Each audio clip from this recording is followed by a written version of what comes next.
সান্ধ্যকালীন খবর 24x7 সমস্ত দর্শকদের হৃদয় ভরা ভালোবাসা। দর্শক, প্রথম দফার ভোট মিটেছে কিন্তু শান্তিতে। 90%-রও বেশি মানুষ ভোট দিয়েছেন এই প্রথম দফার ভোটে। সেই ভোটের দুদিন পর খুন, হ্যাঁ দর্শক ঠিক শুনছেন, আবাসনে ঢুকে কংগ্রেস সমর্থককে পিটিয়ে খুনের অভিযোগ উঠল পশ্চিম বর্ধমানের আসানসোলে।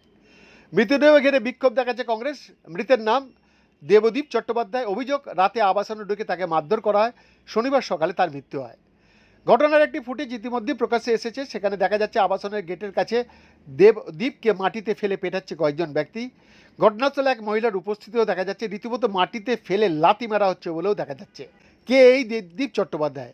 আসানসোলের সংশ্লিষ্ট আবাসনের সেক্রেটারি কংগ্রেস প্রার্থী প্রসেনজিৎ পৈতন্ডি। সেই আবাসনেই থাকতেন দেবদীপ। কংগ্রেস প্রার্থীর হয়ে প্রচারেও অংশ নিয়েছিলেন। তার খুনের ঘটনায় কংগ্রেস তৃণমূলের দিকে আঙুল তুলেছে। কংগ্রেসের দাবি তাদের সমর্থক বলেই খুন করা হয়েছে।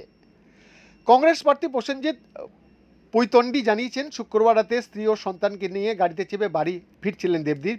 রাস্তার মাঝে গাড়ি ঘোরাতে গিয়ে একদল যুবকের সঙ্গে বচসা শুরু হয়। তখন দেবদীপ ও তার স্ত্রী ও সন্তানকে বলেন বাড়িতে ঢুকে যেতে। বচসা বাঁধলে দেবদীপ বলেন, আমি কিন্তু শঙ্কুতাকে মানে প্রসেনজিৎ পৈতন্ডিকে ডাকবো। এটা শুনেই নাকি দেবদীপকে মাটিতে ফেলে মারধর করতে শুরু করে ওই যুবকরা।